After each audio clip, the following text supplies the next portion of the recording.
El ferrocarril transandino no es una ilusión. La Orinoquía es la cuarta parte del territorio nacional, con muy débiles conexiones con el resto del país. Si se integrara, este enorme territorio podría ser no solo la gran despensa alimentaria de Colombia, sino también la productora de excedentes para exportar.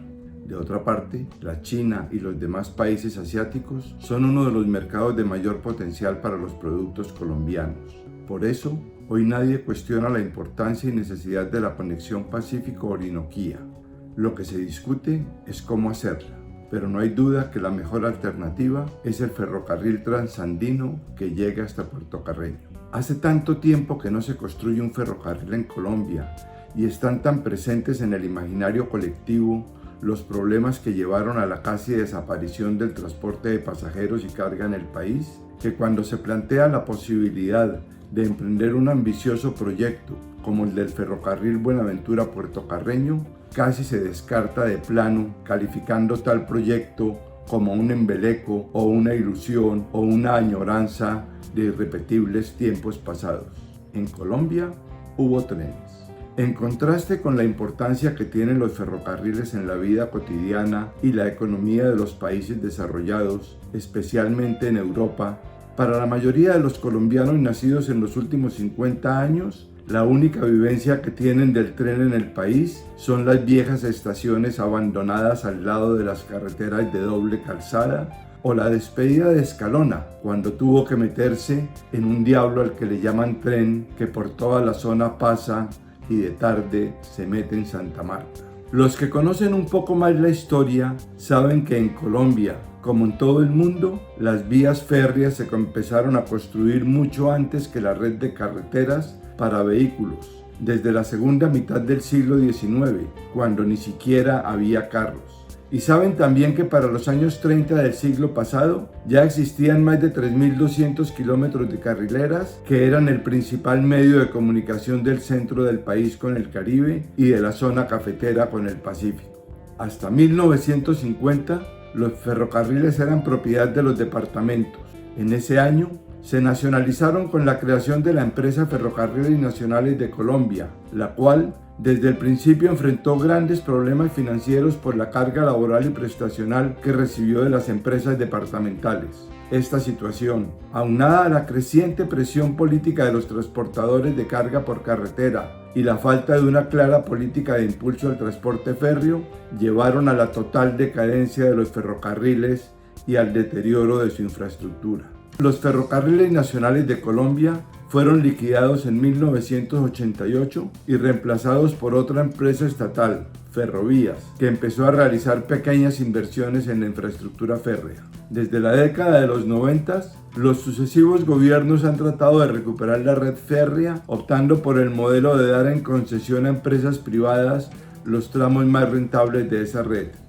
Al principio de este siglo se liquidó Ferrovías y las concesiones pasaron a ser manejadas por la Agencia Nacional de Infraestructura, pero la única que ha sido exitosa ha sido la del Atlántico, que transporta el carbón del Cesar a Santa Marta. El otro ferrocarril exitoso es el privado de la empresa carbonífera del Cerrejón, que lleva el carbón de la mina hasta Puerto Bolívar.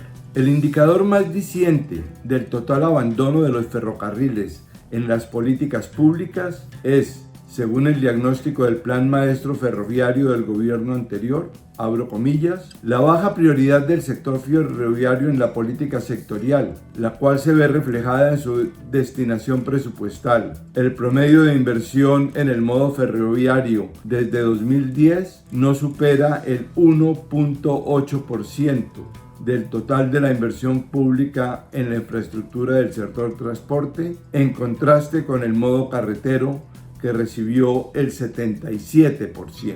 El ferrocarril tiene futuro.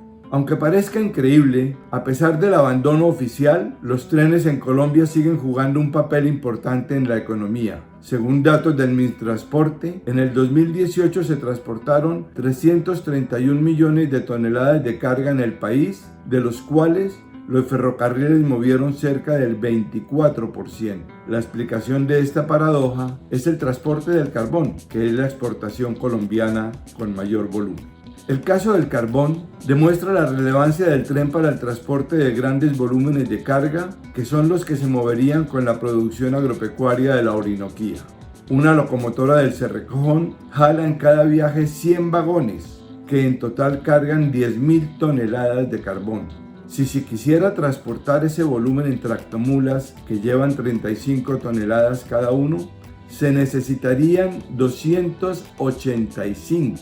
Basta pensar en la cantidad de combustible que necesitarían, la contaminación que generarían y el personal requerido para concluir que las ventajas del tren son insuperables. El tren es el medio de transporte para la transición energética.